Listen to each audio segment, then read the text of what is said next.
Hello and welcome to Stampscaping 101. We're going to do something fun here. We have some 2.5-inch squares on both the gold and the silver mirrored foil paper. I guess that's what you call it. I don't know.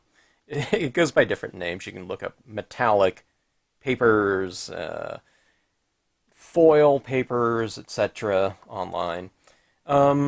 Links to this are all on the YouTube page in the description section. You just click on that link and it'll expand that section there, but I have links to all this material if you're interested. But I thought what we'd do here on these little mini pieces are some ornaments, okay? And I've just chosen this size because I think it's a pretty good size for kind of what we're going after. You can fit a decent amount of imagery on it, but it's not so big that it's going to be too bulky. You can also do like larger size ornaments like this too. That's, I don't know if you have a gigantic tree or something like that, but this could just, these could just be something that you hang wherever, on banisters or whatever, or just wherever you might kind of showcase kind of a smaller format scene. You can also use these types of things like this too on a card, okay? Now, the only thing that I tend to think of ornamentation is just instead of going with kind of a 90-degree horizontal type of format, you just tilt it like this, so it becomes, you're hanging it from here. But that being said, this would also look kind of cool on a card, kind of in this format here. I rarely do that. I probably should do it more often. I wish I had some kind of cutter that would cut perfect circles and ovals too, because I think those are really great formats for scenes. Okay, so that being said, on foils we need some type of ink that's going to dry on them, okay? The Brilliance archival inks, okay, they're designed to dry on non-porous papers. On something like this, it won't dry fast if you just let it air dry, but it'll heat set right away. So that's kind of the properties that we're going after right here. We're going to use the Brilliance inks. Bleed-proof white, if we're going for like Christmas cards, you can hit it with kind of a snowy type of effect, and we'll probably use some of these little clear crystals. I think that would look great. Okay, now let's see what we have here. Now I have some different inks out here. I've pulled out my Galaxy Gold, white and black. The white and black, I use those on just about all my scenes, but I don't know if I'll use it on here or on every single one of them. And I have a Starlight Silver. I love the Galaxy Gold and Starlight Silvers. But we'll do some different combinations of these inks on these different colors here, and you can see kind of the differences and whatnot. You can use really whatever you want. I typically use the gold on gold and the silver on silver, but we'll do some combination of both depending on what type of imagery we're going with here. Okay, so that being said, let's just get into it here. All right, so let's start off with this one. I had a composition in mind as far as a color scheme. And let's use the Pines and Rocks Small here. And I thought I would do these in silver on silver, okay? Or like this, actually. See, I'm used to working straight on, with a horizontal, but we'll do these on the diagonals. I'll show you what I mean by that here. I hope my gold and silver pads are inked up enough. I haven't used them in a while. Yep, looks like they're just fine. Okay, and we'll go silver on silver. Let's see here. Let's see if I can get a straight impression here. I'm kind of deciding on which way to go with this. Just haven't stamped on diagonals. Ooh, when you're stamping pigment inks, now this is a really juicy ink here, especially the metallics for some reason. The metallics seem a little bit, kind of thicker in their composition than the white and the black. Maybe there's some kind of metallic flake in here, that's why. But when I put that down, I felt it kind of, wiggle a little bit as I was putting down, because think of it, you have this like ink that's floating. This is like microscopic, and then you're squeezing it in here. Normally, like water-based inks, they'll just, you just hit it like that, or alcohol inks or something. But a thicker ink, you kind of put it down, and there's a layer. Pretend this is a stamp, and this is your surface, and there's this layer of ink on here that's kind of raised a little bit. So when you stamp on here and it comes in contact, and then you depress it, it makes sure it doesn't slide. Okay. Okay, now that slid a little bit, but I don't know. That's a pretty clear impression to me, in terms of detail. It's not too bad. Let's go with another one over here. I'll go a little bit lower. Okay, I get kind of used to it when I'm stamping on. Like that one, I didn't feel like any slide at all. Yeah, see that second impression is a little bit better right here. That one right there is a little bit off. I mean, but my biggest point with most of the scenes that I do, it's like you can kind of do whatever, and it doesn't really matter in the end, because you can kind of compensate for certain things. But again, this is the silver on, so okay, that third impression was even better. Okay, so we have that right there. Now, we're going to layer these, okay? So, that's my cleaning job. I should really clean these up much better after I'm done, but I don't know. I tend to hold off, and I tend to clean up a bunch of stamps all at once. Okay, let's go ahead and layer this one right now. I'll show you kind of my design idea with this. Okay, so I'm going to heat set it. Now this will set up in time. It'll set up faster just the more arid area you're in. But heat setting just takes a couple seconds.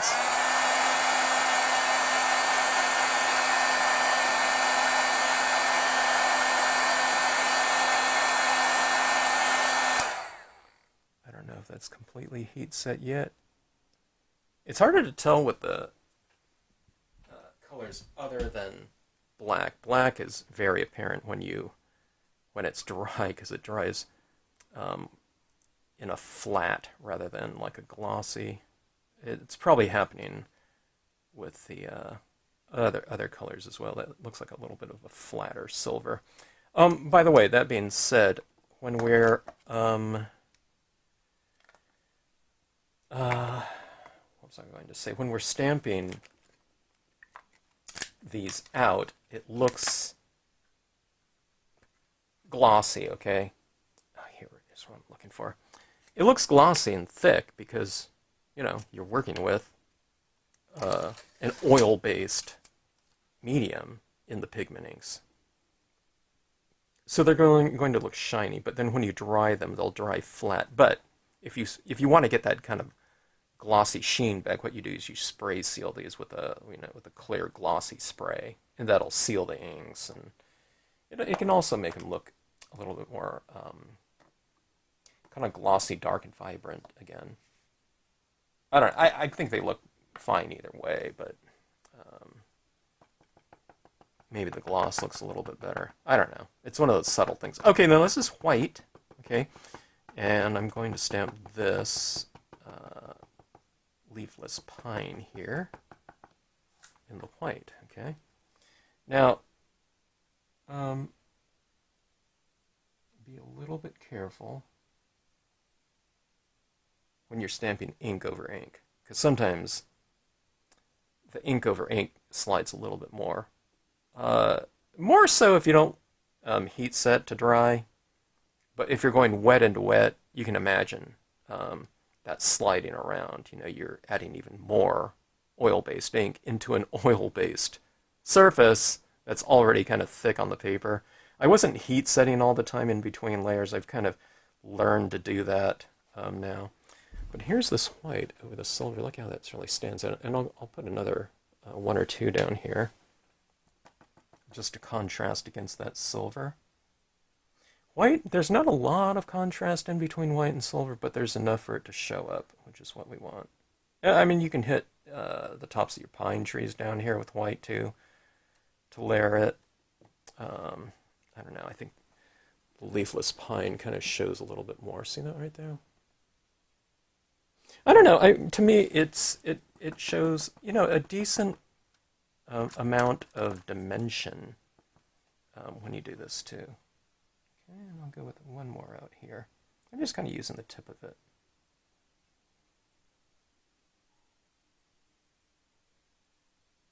I mean, I guess you can do the opposite too. You can hit these in white in the background and the other one silver in the foreground. I don't know. You know, stamp these out first, heat set, and then, you know, you can layer it, or I don't know. I mean, I think it would be going a little bit overboard to go with some of this background, then you put another layer on there, and then put another layer. Like, another layer you can possibly do is black over the front of this, but I think that looks pretty nice like that, just as is. Okay. All right. So that is that. I'm gonna hit this with my bleed-proof white. I'm going to do all those at once. Okay, the splatter painting. We're going to consolidate that action. And then we're also going to hit this with a little bit more highlighting with a paint pen. Okay, but I'm going to do all of that type of work all at once. We're going to kind of go with a little bit of an assembly line type of process through this. Okay, now I have the white out. And let's do another... Shall we go with another silver? Let's do that here, okay? If this was live, I would ask people to remind me to stamp on the, I don't know what you call that, on the angle or whatever.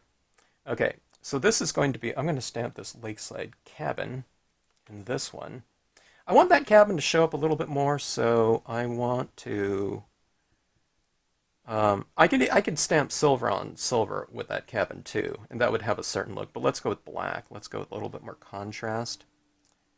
Okay, so I'm putting this little bit of white in here. Okay. Like so. Let's go with that. Okay. It's not carefully applied. It looks really rather blobby to me.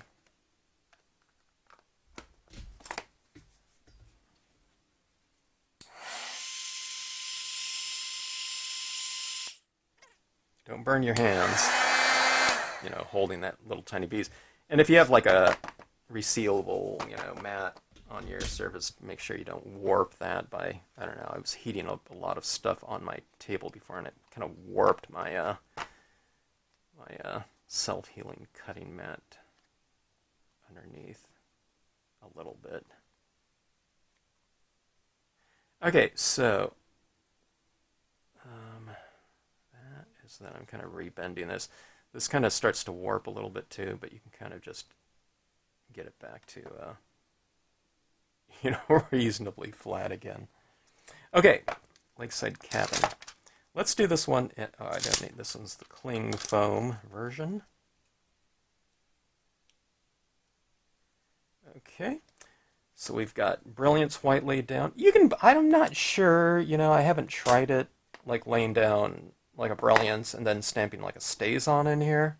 I'm not sure. The StazOn might, you know, you might stamp out like that and then lift up and it didn't really apply, but it just removed the white, you know. You have to kind of be careful about that type of thing. Experiment, though, you know. Some people ask me about certain types of combinations, and I haven't tried everything before, so a lot of people have more media than I do, too.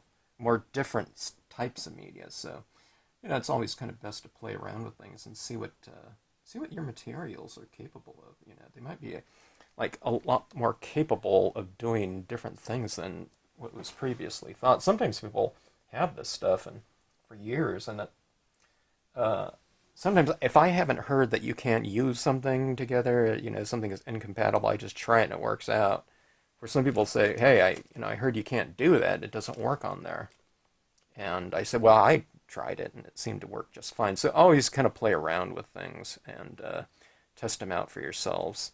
And you know, you don't have to do a big old, you know, kind of project with it. You just gotta do a little media test on a small piece of whatever you have. You know, do a couple of different things too.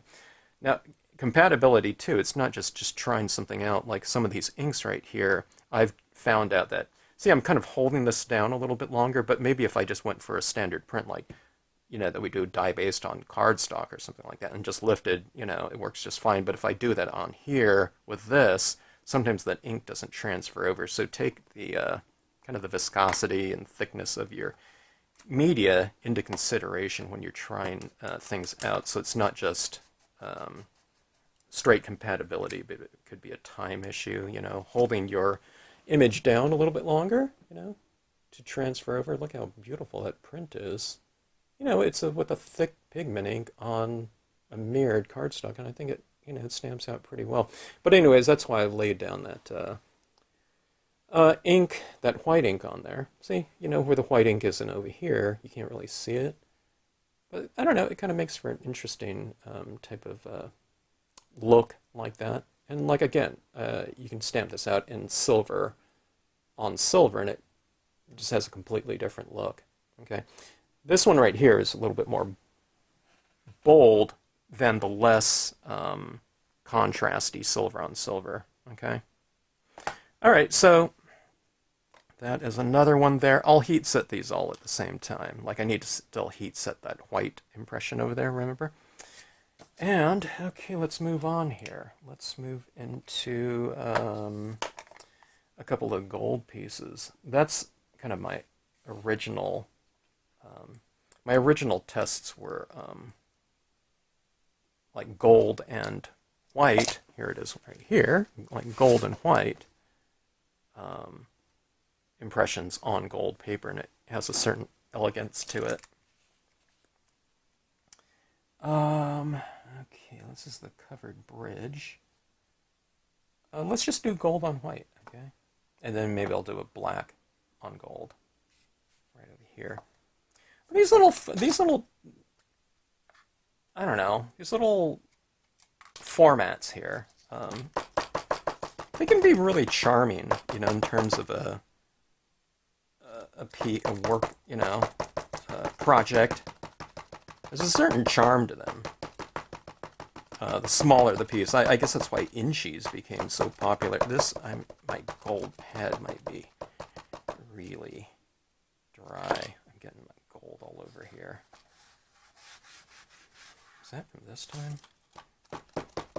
That must be from previous time. Okay, I need to re-ink this. Alright, pausing video. Okay, I have inked this up.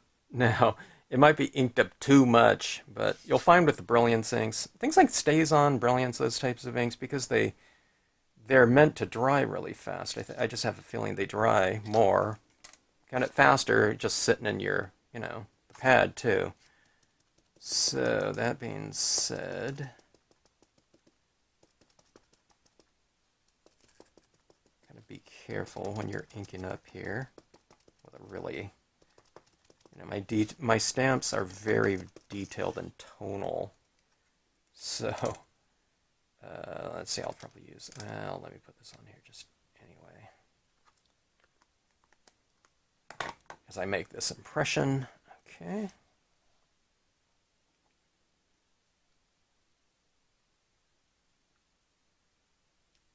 Can't tell which way to do it, you know, because I'm just not used to, like I said, stamping kind of at angles. If you stamp something, by the way, if you're just seeing a stamper, if you kind of skew your card a little bit, you know, and stamp things at a little bit of a slant one way or another, it can lend itself to kind of a dynamic nature because you have this natural kind of visual movement, you know? It's like everything's kind of tilted a certain way. It creates kind of a dramatic imbalance in many ways, just in terms of the registration of those images on there. I think it looks really good, you know, with scenes. I wouldn't do it with text so much, like words, letters, those ones. I feel that from a design standpoint, those things really have to be, unless you're doing something really skewed, all the words are just, mishmash or something like that. But, when it comes to like readability, I don't know, I would keep those things straight. But imagery, all that, you can pretty much do whatever you want.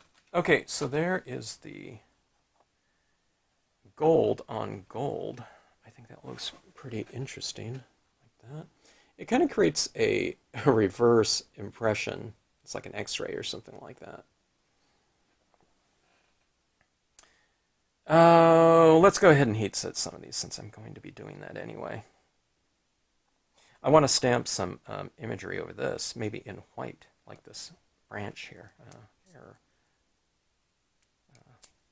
the leaves, like that. Okay, so let's go ahead and heat set these. We're going to have to do that anyway.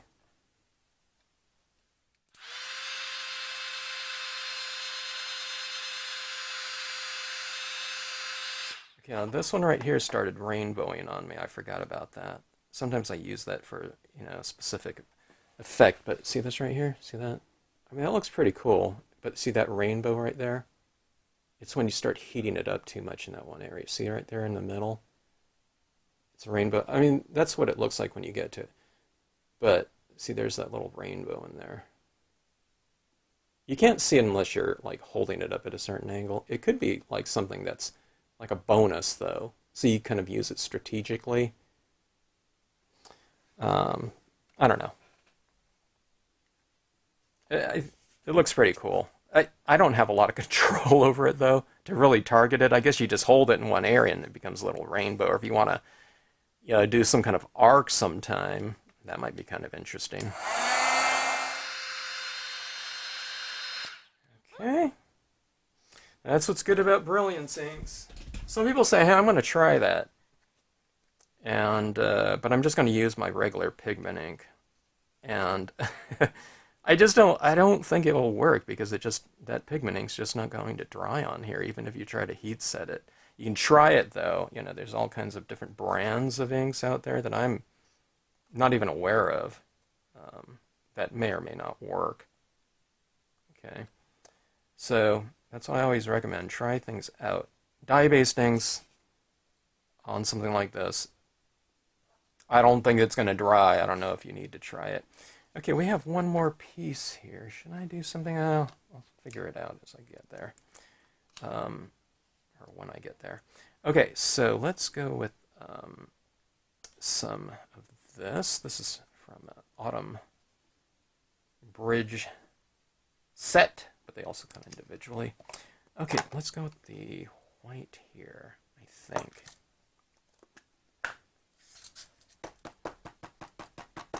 These inks have really opened up a lot of possibilities for me. I've always wanted to be able to go light on dark, okay? Just a lighter medium on a darker surface, okay? When you're working with white piece of paper and you're working with dye-based inks, they're transparent, right? So you can only keep going lighter and lighter and lighter. I mean, darker and darker and darker. Sorry. And this has just been a really fantastic, I don't know, personal discovery for me in terms of my the imagery that I can make. It's possible. Okay, see, I'm holding this to transfer ink. Okay, I'm going to do something on this one. I think I'll add a little star or something of that sort. Maybe a star will be in all of them. I don't know. Another little bit right there. See that right there? How much that really stands out against the background. Look at the amount of depth you can achieve. You can do little reeds or something around here. It kind of goes in the spirit of that kind of fall imagery, though. That the autumn, the autumn leaves could represent. You can do the autumn leaves and whatever, summer, winter, whatever. Yeah, it still has leaves on it, and they would be barren if it was, But you can say this is the first snow of the year, or it's an early snow. That's my excuse. That way you can do whatever you want in a scene without being bound to certain types of notions. Okay, so that is that. Let's do the same type of thing with this one right here. Let's use the reed stamp from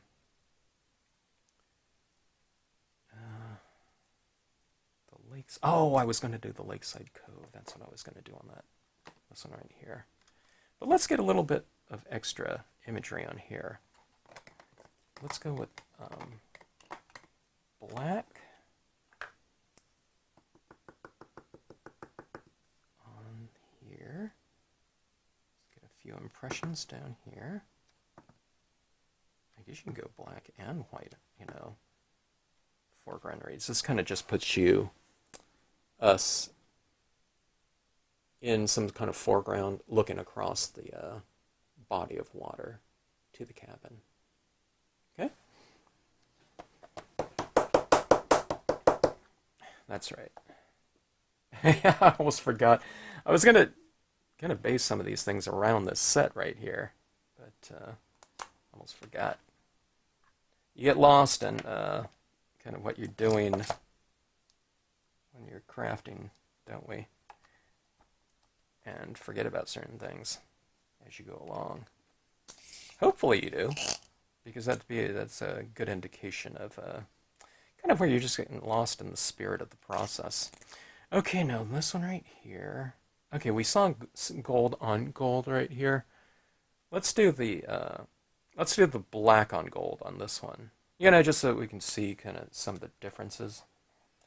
But let's take and put a little bit of white again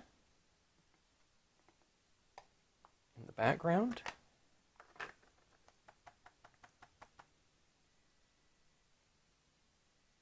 Let's do something here. Let's make this even more interesting. Okay, let's do this. Let's go with a little bit of white. I'll go up here. I'll show you what I'm going to do with that. And then we'll go down here like this. I'm putting a little bit of haze right back in here, okay?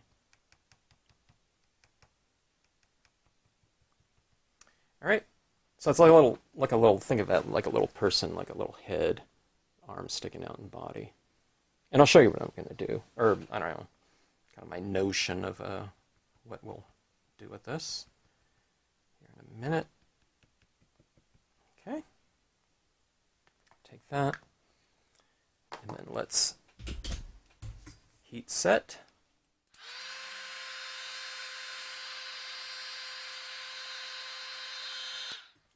All right. Now, this is the gold, this is the moon stamp off of this nature set number 9. And what happened to my acrylic black? There we go.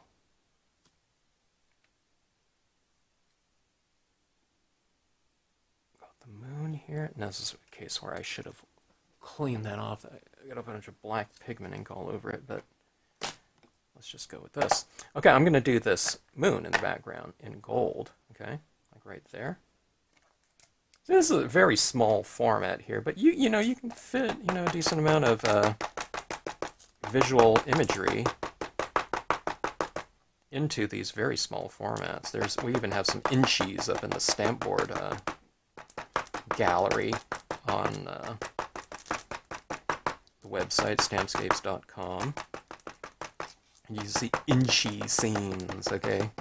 We're not fitting, you know, large 3.5 by 3, you know, 4-inch designs on an inchy, but you can use portions of it. All right, for some reason this, you know, I think this gold pad was just so dry that it's soaked into, you know, the ink that I put on there just soaked in already, you know, into the pad. All right, let's seal that off really well. Okay, let's see if I can get a good impression. It feels kind of dry. I'm putting my finger right above that moon area, and I'm aiming it for right there where I put that little white space. Okay, See how we have our little moon back in there now. Let's see if I can get this focused in where you can see the image. See that image? Okay. You can see it better from certain angles. And then let's go back to our lakeside cove. I wonder if I should...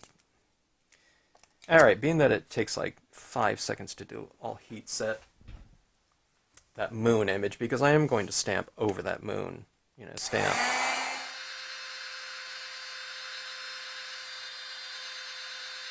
Okay, I started getting that little rainbowy type of look. I would take a little bit more time and, you know, not target an area for so long, but on these videos I tend to kind of expedite things a little bit in terms of the process. My videos aren't always like short, you know, by any means, but I just try to expedite some of the things that I'm doing. Remember, I haven't rehearsed anything in any video. I mean, once in a while I'll do a project that I've done before, but for the most part I'm just kind of fumbling around, trying to check things out. Okay, this is the Lakeside Cove, and I'm going to wipe off this bottom portion a little bit. I don't think I'm even going to stamp that portion out, but just in case, you know, I talked about, if you're a viewer of this channel, regular viewer, I talk about transitions, and there's a transition at the bottom of this stamp. Okay, so wipe off this base area, touch, and we're stamping it in Black Brilliance. Okay, and we'll stamp it about, yeah, okay. I did need to transition that a little bit. I wipe off the bottom of the stamp so that it kind of transitions gradually and fully to where there's nothing on there. Otherwise I might get this harsh line at the base of this, especially when you're stamping it in black. Alright.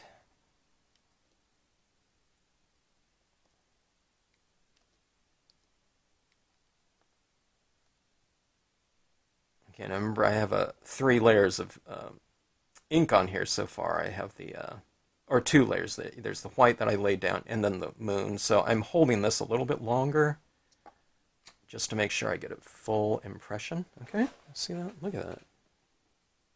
That little moon, and see how I did this down here. It kind of acts as like a reflection of the moonlight on the water surface.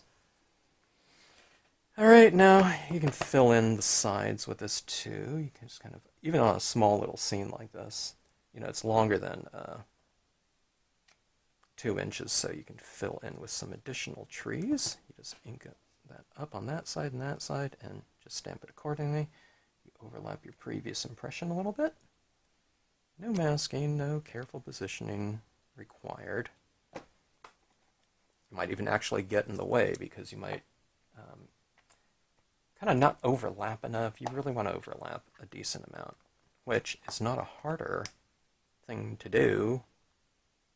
Maybe from a habit standpoint it's kind of weird, but from an application standpoint it's much easier to not have to, you know, do masking and all that.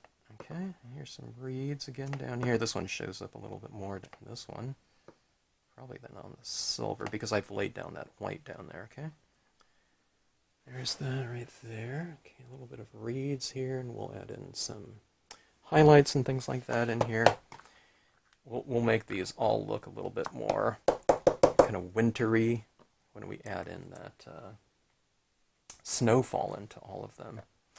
All right, so let's see, what needs to be heat set? Did I already heat set this? These reeds down here, they look awfully dark. Okay, so let's heat set.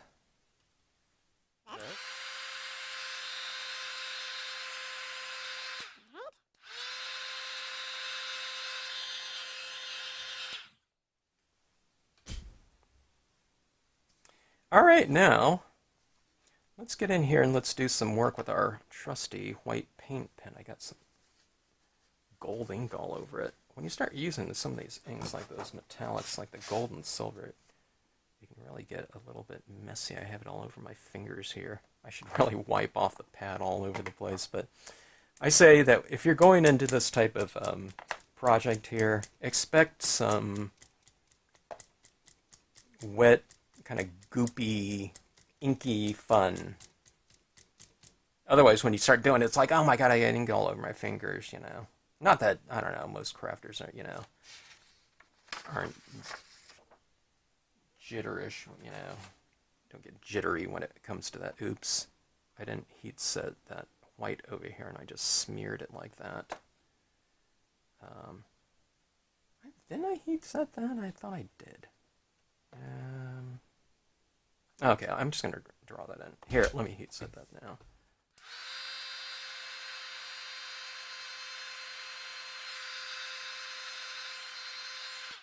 Okay, I got more of that rainbowy type of effect there. I don't know if you can see it. Yeah, I think you can. See that right there? Look at that rainbow across there. And actually, I think it looks pretty cool. I don't know, instead of just having gold or silver, then you have, you know, almost every color of the rainbow. I think if you go a little bit too far, it disappears. I'm not sure. So I don't know about kind of maintaining some certain type of look. Like I said, I haven't played around with it enough. We used to do that type of thing on, I think it was brass or copper. I can't remember, in my crafts class in college, where, you know, I took a crafts class and one half of it was working in wood and the other half was metals, you know, doing things like jewelry and whatnot. But I remember that was one of the looks. You use heat to color your metals.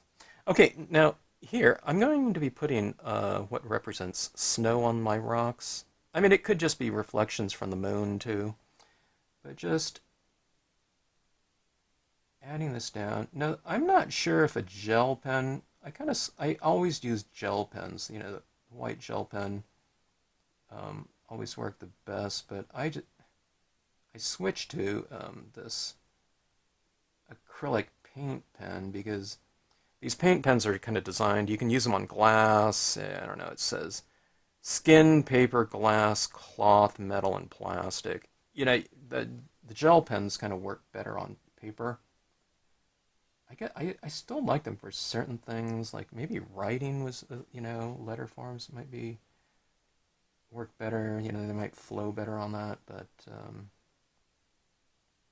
I don't know, just for about everything else, I just have less of a hassle with, you know, the pen. Not that the gel pens were a hassle or anything like that, but this is a little bit more opaque too, as you lay it down. Okay, but you can see on the top sides of those rocks, I'm not coloring in the rock completely, but I'm putting it on the top of the rock, okay? That way you get these type of top lighting look, and also that's, if that was snow, you know, the snow would be kind of on top of the rock. It wouldn't be going all the way wrapping around the rock, you know, on the vertical edge to the base of it, okay?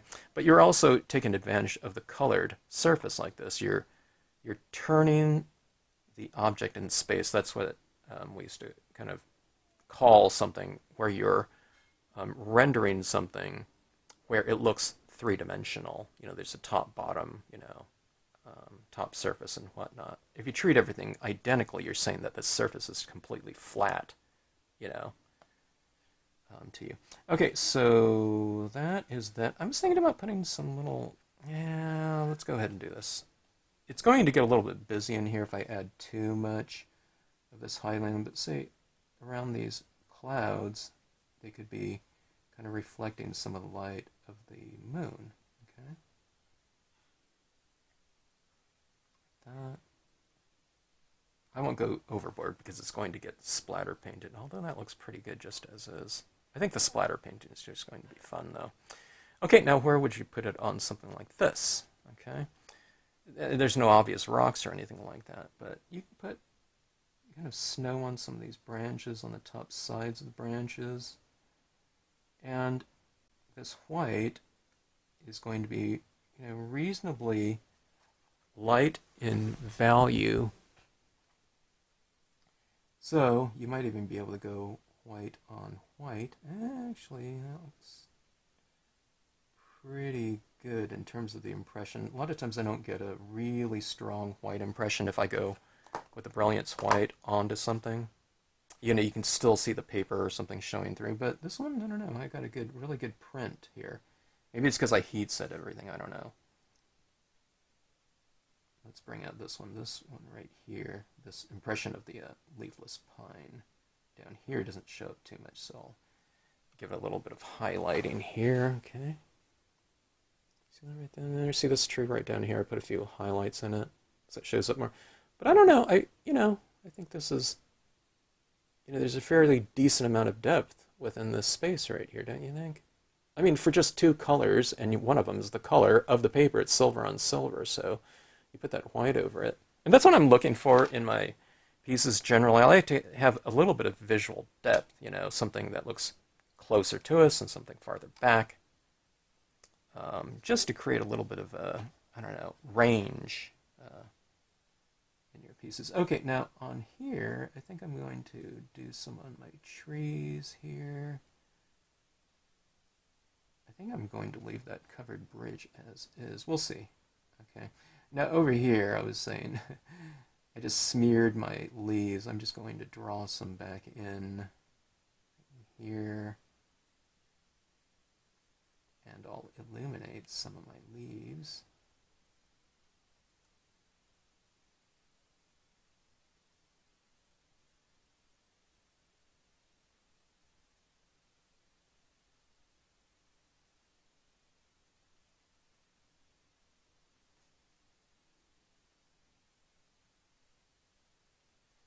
Okay, and that gives our leaves a little bit more depth. There's some dimension within those leaves.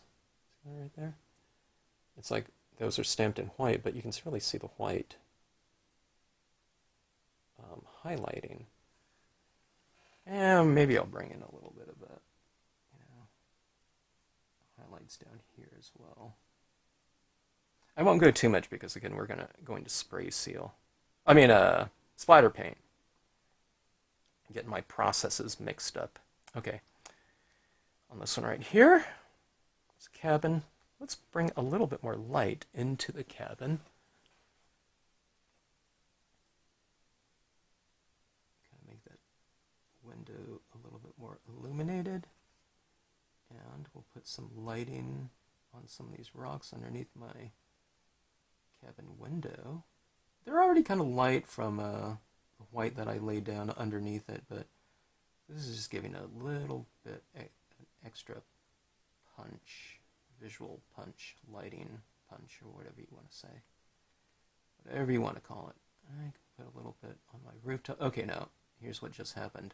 I kind of went like that, and I scratched off the white of the pigment ink that was laid down. Remember, you have to spray seal these, but that's fine because I can just fill it in with more of this white acrylic paint, and that's where this really works well. I can, it draws on things beautifully, okay? So I just made that rooftop a little bit lighter. Okay, now let's do something here. I find that, okay, this is going to be like this little Christmas sky. You might practice on this one a little bit. I need my practice too whenever I do this, but I'm going to do a little dot right here. Okay, on each one of these. And I'll show you what we're going to do on these, okay? I'm kind of choosing like a little location, like strategic location, not the one with the moon. But we'll go right here. And if you do this right here, these little stars that I'm going to be doing, it's a little 8-point star. If you don't get it right, then just take a paper towel and just wipe it right off. You can get as much practice as you want in. You can even practice it on a piece of little scratch foil, do your little stars and whatnot. And just do it 3 or 4 times, you'll get it. Okay, so what I'm doing is this little nick movement like that, okay? I'm going down.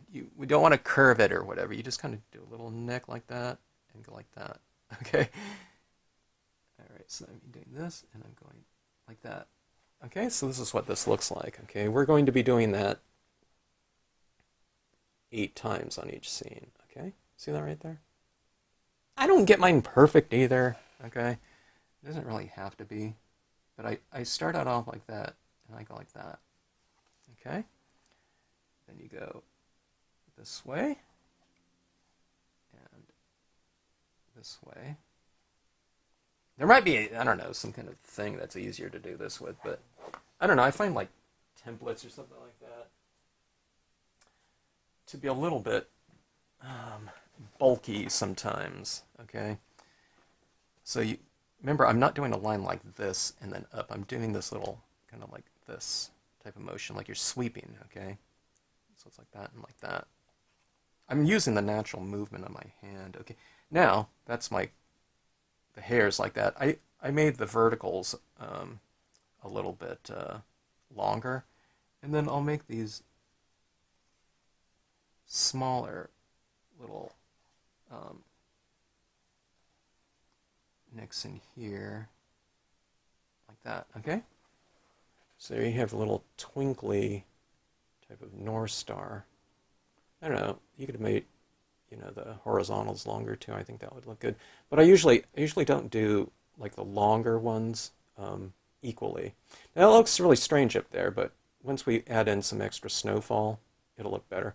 You can even do something where it's reflected down here in the water too. I don't think I've ever done that. Okay, let's go with this tree one. Okay, now I have a longer space right in here than my other one, so maybe I'll try to go a little bit longer, like that. See, you can even go twice, to get that down. Okay, I've lost my center. I don't even know where it is now. Let's see. And which way is... When they're doing things at an angle, it's easy to lose the... It's kind of hard to remember the horizontal. Okay, so there's that is right there. And do the shorter ones. 1, 2, 3. I mean, you don't have to add this star in there. It kind of becomes the focal point, though, I want to do some Halloween ornaments, too.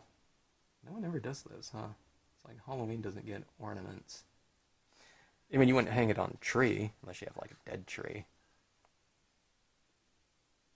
But you can kind of hang out, little decorations. I guess you wouldn't, I don't know if it would be called an ornament, but I think it'd be kind of fun.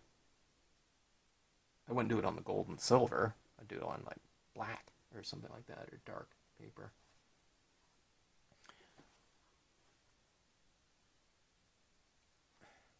The question is, are my stars getting better? I haven't done this for a long time. I think this one's, like, better than that one. But I don't know. Hey, look at this. If you did like a card like that, wouldn't that be cool? And you formatted it like this. Maybe do smaller ones, though, 2x2s. All right, so we have our little stars in here, like so. All right. You can do all kinds of things. Can you imagine doing something like this? You'd be giving like it to a special friend, but a Christmas card with like 3 of these on there. You'd go like, gold, silver, gold, maybe gold, or I don't know. You do like 3 of these in a row like that, or you can do any of those types of configurations.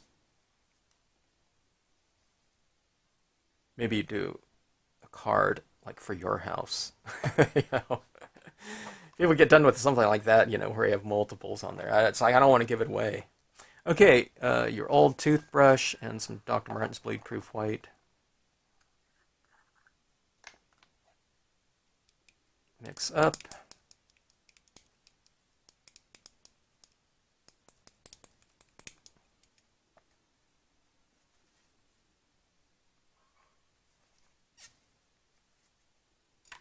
Doing one of these is not going to take very long. I'm just working out 4 of them, and I really didn't have an idea of what I was going to be doing, but one of them I think would take 15 minutes, with completion. I'm talking about mounting it on another piece of paper and, doing a little hole punch and everything like that. I think you can do them pretty fast. Or let's say you were kind of mass producing these things, and it was like some kind of embellishment on the card that people can take and use as an ornament. I remember people used to do that, send out cards, and the ornament was a part of the card, but then they just take the ornament off of it, you know, the paper ornament off of it, and they, you know, it becomes a, you know, an ornament for the tree. Or on something like this, you can do it back to back. You can kind of mount it on a piece of paper and then put these things back to back where, you know, no matter which way it's spinning, you can see something from all sides. All right, so I've loaded this up. I don't think I'm going to go too crazy with it. Look at that rainbowing on that one. There's a little bit of rainbow up there too. But I'm going to hit this from a little bit of a distance, and let's see if we can get it kind of targeted in there reasonably well.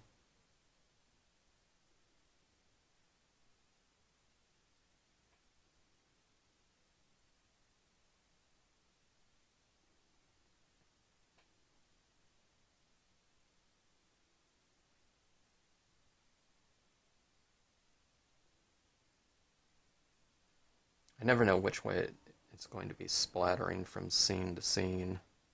I'm talking about this brush. Sometimes I'm going like this and it's going over here. Right now, as I'm doing this, it's like angling down like this way. I don't know why. You know, the splatter, directional splatter.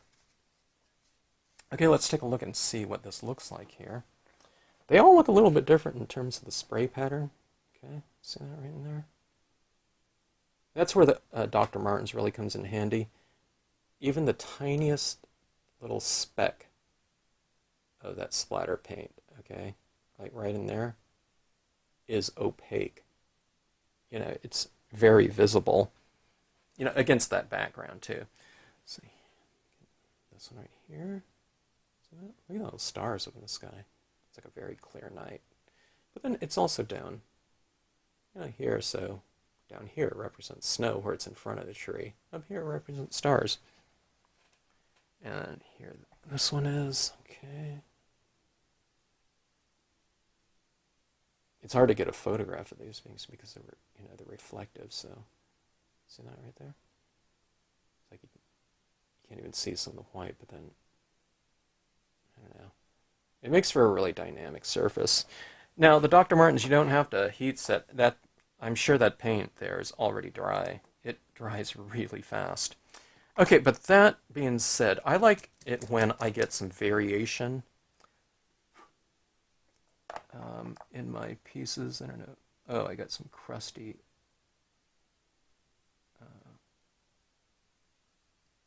snow or something coming off my brush here. Yeah, that's all dry on there. If you ever get like a blob, like, you don't want to have too much in your brush, but if, let's say it's something drips over, you just take a paper towel and just wipe it off, okay? It'll come off. Be careful that you're not removing, you know, imagery, you know, from the background, something like that. Or you might get some of it removed. But then, I don't know, just stamp over it again with something else. Put a tree in front of a branch. Okay, but on that spray pen, what I was getting at here is I like to have some variation in size of these dots, so I'll go in here and add in some of that variation with a larger dot. There, I got that smear over there. I'm just, you know, I put a couple dots over it.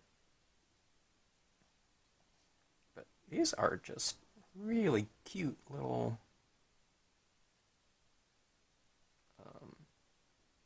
scenes. It's like the little scene that could, you know, it's a little 2-inch. I'm usually working on, I don't know, half-page scenes or quarter-page, you know, standard card format, but there is something to be said for this little piece like that.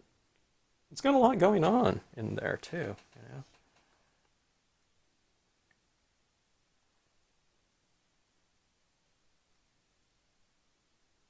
If this is snowfall, you can't be afraid to put some of it in front of your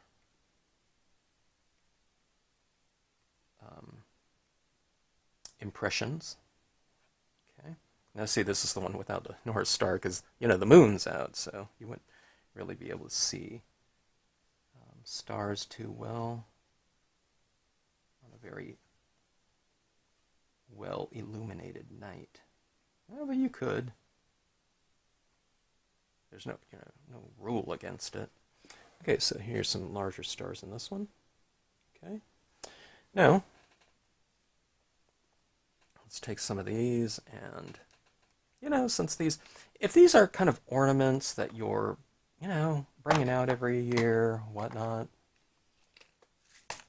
or even if they're not, going that little extra step and adding in a little crystal or something like that, a little something reflective and blingy.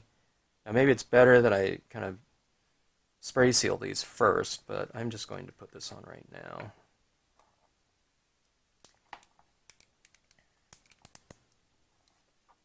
I really do need some new glue. This is so thick.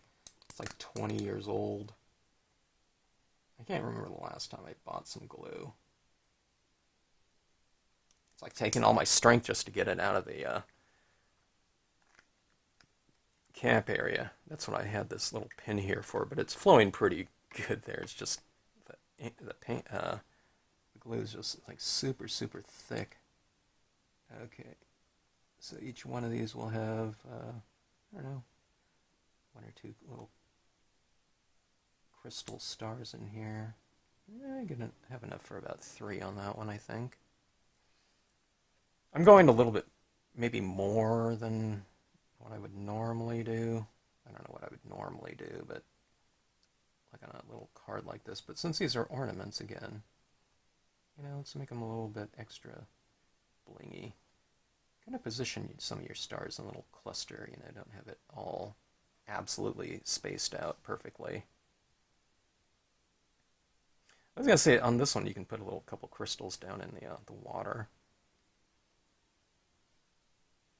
To represent like a little star. There's this one right here represents a little bit of a closer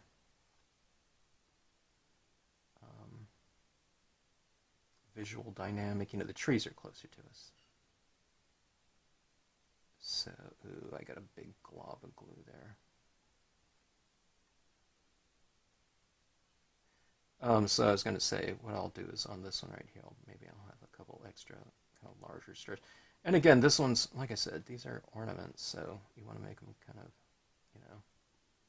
or you can make things a little bit extra blingy. Okay, so you can see where I've placed this glue. See, make this focus in here. See that right there? You can see those raised glue areas. Okay. Sometimes you kind of get lost. It's like, where did I put that thing there? But you kind of tilt it in a direction to the light, and that glue, is pretty reflective as well. Okay, let's see. I keep saying I need to clean off that side of my gem picker, but let's just use the large size. Okay, go with the large gem right here.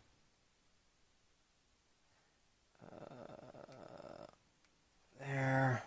That one's way too big, actually. It's like a moon or something like that. That's all right. Ornaments, you're not looking at it from...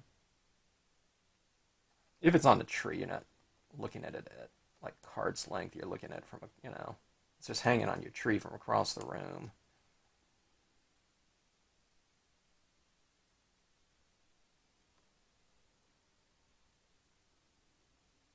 Okay, this one's going to be a little bit extra blingy.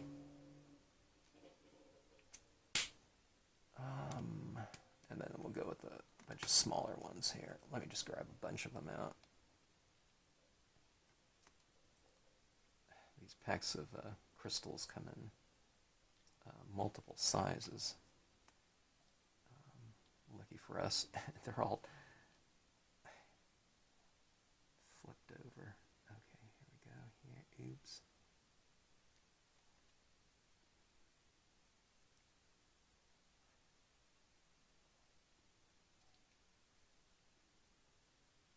It's kind of hard to tell if I've already laid a crystal down or if it's the glue. The glue is so sparkly.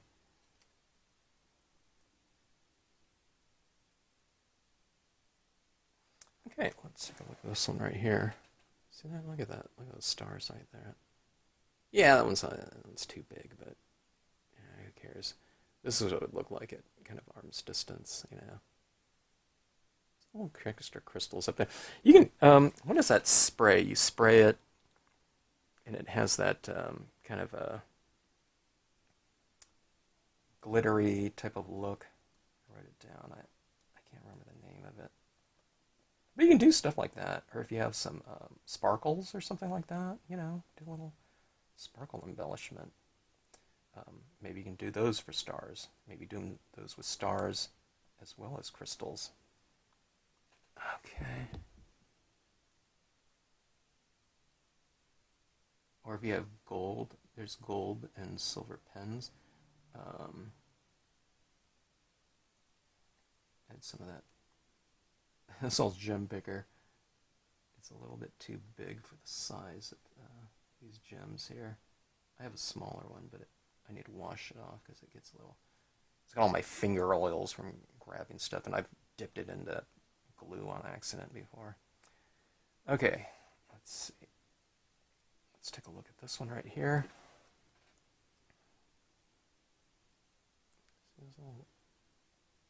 Look at that rainbow, huh? You see the crystals up there? There's like 3 of them. So you can't really see them, but then at angles like that, that rainbow effect is really cool though, isn't it? I mean, that looks good just as gold, but I don't know, kind of all the colors of the rainbow. You see that blue in there? And I can't, it's hard to get now, I can't get it. There's red for sure, but you can see that little greenish blue in there. That's pretty cool.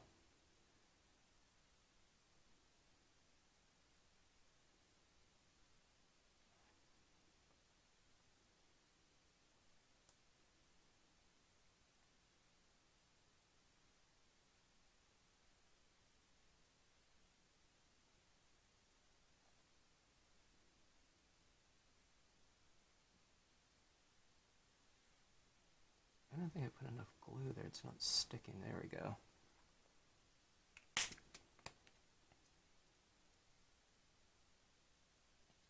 There's some of these little crystals that are so tiny that all you have to do is just kind of put your finger in the thing and it just sticks to your finger. Okay, let's see. I need a little bit more glue here. This last one I've been taking too long. It's not sticky anymore.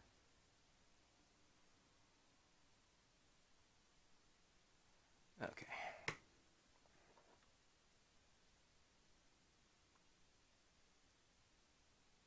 There. And here's another tiny little crystal. It's really, really small. I need my smaller gem picker, really. Let me see if I can get it stick on here. Okay, yeah, that's fine. Okay.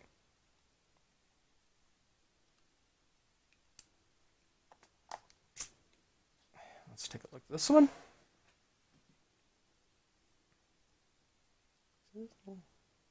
Gems in it. And like I said, you can do little stars in like a silver paint pen, something like that. So those little stars, those little gems are that little extra little bit on here. But look at that, how it captures that light. But so you can do some of those down in the water as well, little sparkly little crystals down there kind of reflecting some light. That would be, those types of things are those real kind of fine detail types of things that are fun to do. Okay, now what I'm going to do is I'm going to go in here and I'm going to mat these on something, maybe not this, maybe the blue with this one like that, and I'll put this outer mat. But you can do all kinds of different colors. You can go red or green or whatever kind of colors you want on here. Here's some pearlescent white paper. I can put a border around it like this. Here, I know you can't see it, but... And then I did cut some larger pieces like this. Maybe this is too big, but see, it's gone like that. And you can have like another little border in there. And then I would punch the hole through that piece. But let me go and format all these. I'm going to use some photo stickers with all this. And then we'll get these final kind of incarnations of these ornaments in order. All right, we're back, and I've formatted all of these pieces here. I've put, I thought I was going to go silver on silver right here, but I thought the blue foil looked better. I don't know, it looked pretty good with all kinds of different colors, and yeah, you can see, some different colors you can put on. And look how beautiful that would be.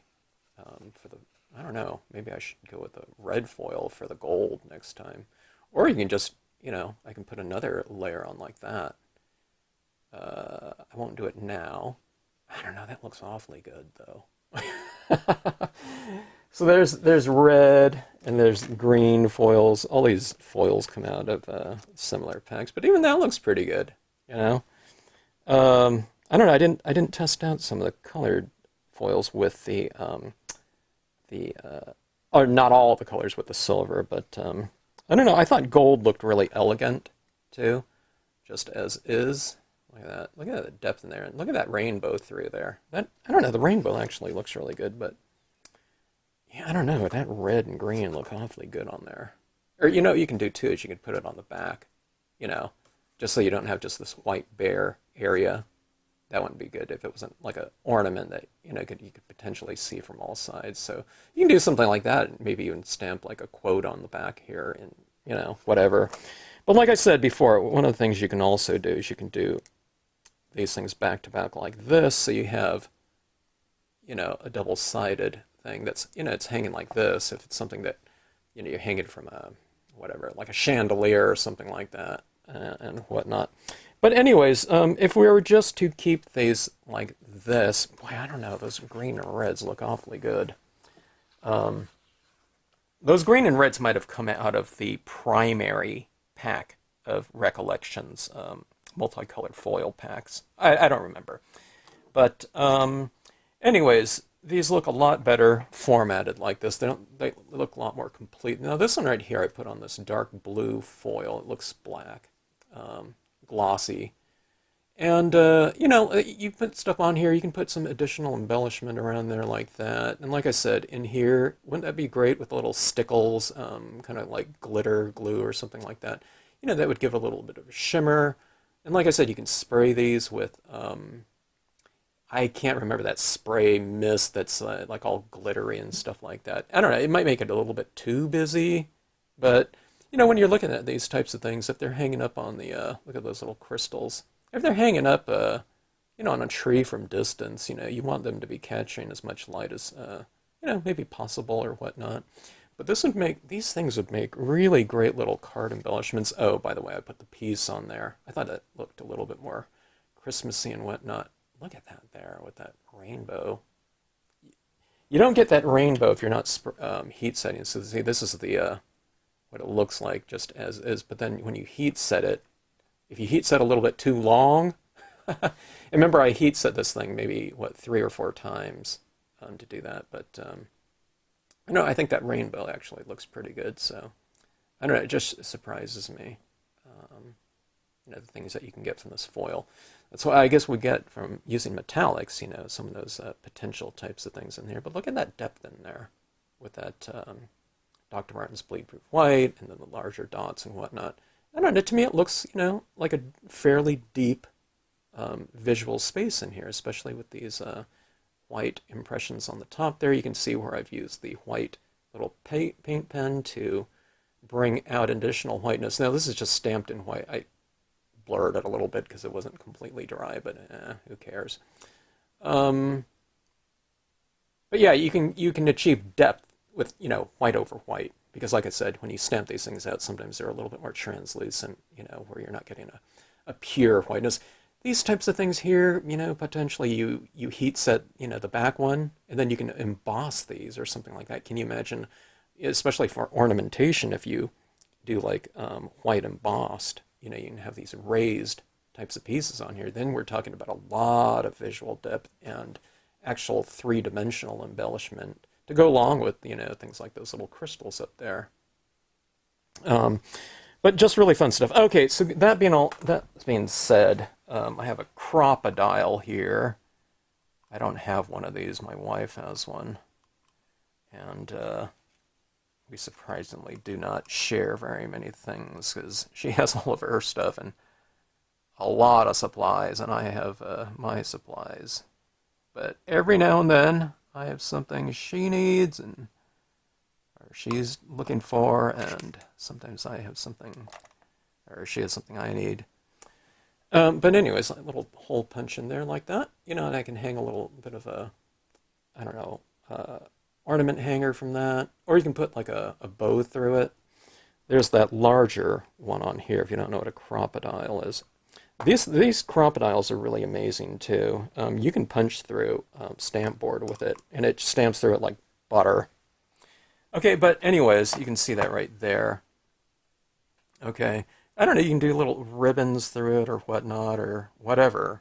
I don't know, you probably think of more things to do with these than I do. I don't embellish cards a lot of times. I do scenes, so a lot of times I'm not just, certain what to do. I don't know, some people do like stitching. Can you imagine something like this with some stitching around it in like a silver thread or something like that? That would look really amazing. Or maybe you can even, people used to do things like if you take like a silver paint pen and you do those faux stitching on here, just little, little dots around it like that, or lines, or something of that sort. So I'm not quite sure what I'm going to do with these at this point in time. I might want to use this on another type of card too. You know, let's say I did some sort of, not like that, but oh, I don't have a piece right here, but I was thinking like if I had some like blue foil or something like this is like some Star Dream right here. This is like a half page. You can do some kind of card formatting on something like that. But look at this right here.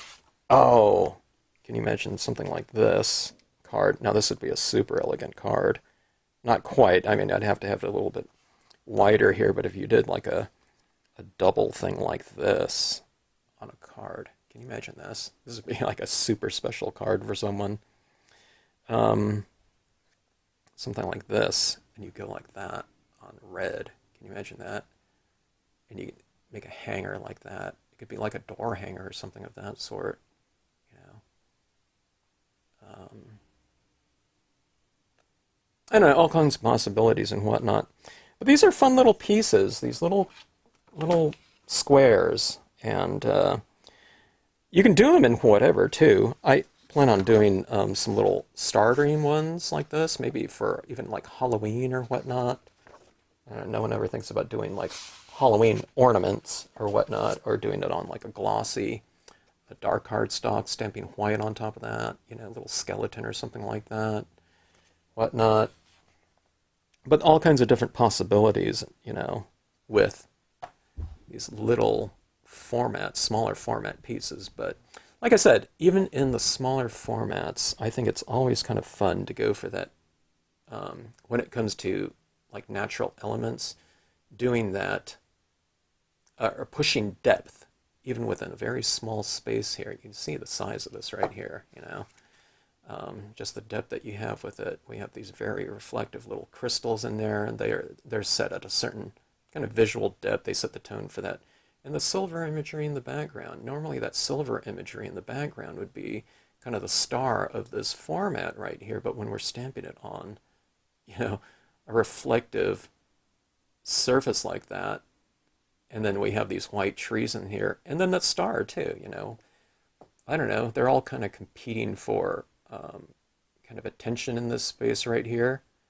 And there's a lot of different things to look at, but I think they all blend pretty in a nice harmonious way together. So yeah, let's take a look at the depth in here. And of course, we have the quote stamp right here from one of the Scenic Sentiment sets.